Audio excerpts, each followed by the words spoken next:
What is up, ladies and gentlemen? My name is Aaron. This is Aaron's Aquatics, and we are back today with an update on the ick situation in the 250-gallon saltwater tank.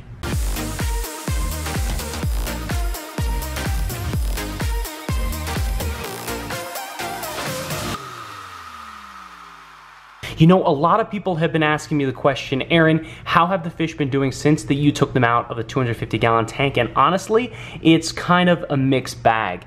Right here, I have 5 of my fish from the 250-gallon tank that are doing absolutely amazing, including a flame angel and my coral beauty, who are both pretty sensitive to, there's the coral beauty, who are both pretty sensitive to copper as in angels in general. The 2 clowns here are doing okay. Tanya is still being a jerk. See, he was just kind of being kind of aggressive to the snowflake, but that's kind of the name. The Midas Blenny just came out. He's doing absolutely fantastic. He's found this as his new little home. He just kind of goes in the PVC, sticks his head out.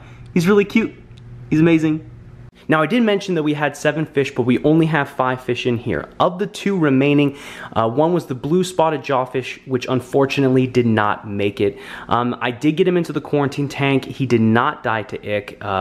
What he did end up succumbing to was the blue spotted jawfish disease, which he did have in the main tank. And guys, I didn't even notice it until I put him inside the quarantine tank. And the main way that you notice is near the tail. Near the end of his body, you can start seeing white spot marks, but he always had himself stuck into the rock, right? So you could never see his tail. You only saw the front half of his body for the most part. So it was very difficult to diagnose.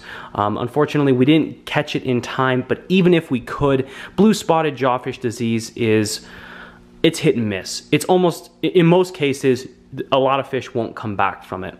Now, before we talk about the last remaining fish, let's go ahead and feed these guys. They haven't been fed yet today.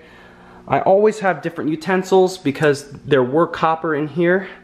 So, come on guys. I think that's kind of why Tanya was being aggressive. They haven't eaten all day, so they were a little bit hungry. Their appetites are still great. I did a 100% water change yesterday. It was the very end of their copper treatment.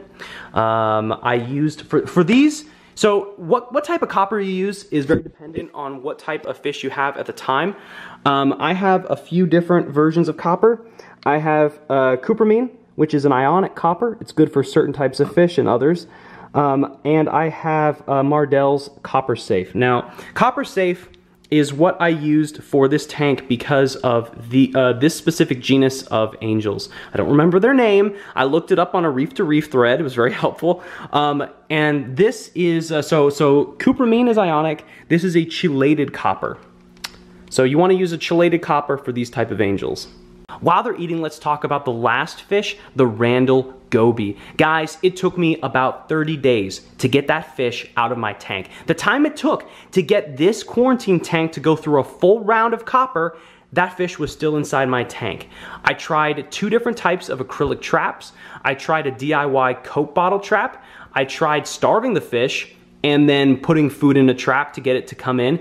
It was not willing to do it. I would sit there for days, letting it just eat from the trap, not trying to capture it, and then after a week or 2, you know, go and try to capture the fish.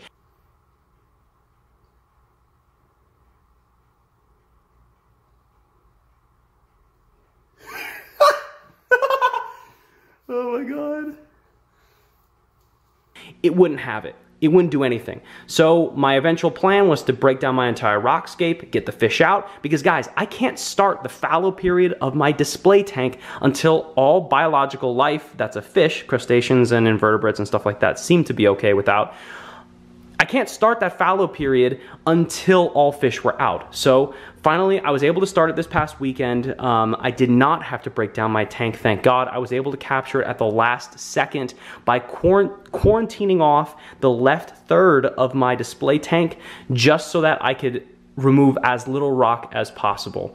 Now that the Randall Goby is out, why isn't he in this tank? Well, these guys have already gone through a stressful copper treatment for a full 30 days. I really don't have any other solution. I don't have a second quarantine tank. So what I did is I took my Randall Goby back to my LFS, one that I do trust, that one that does run copper themselves. I informed them that, hey, look, this Randall Goby, I love him, you know, but I can't keep him, right? I don't have a tank to put him, so you can have it. I gave it to them. I didn't ask for store credit. These guys have always been great to me. In fact, one of the employees knows the situation that I'm going through.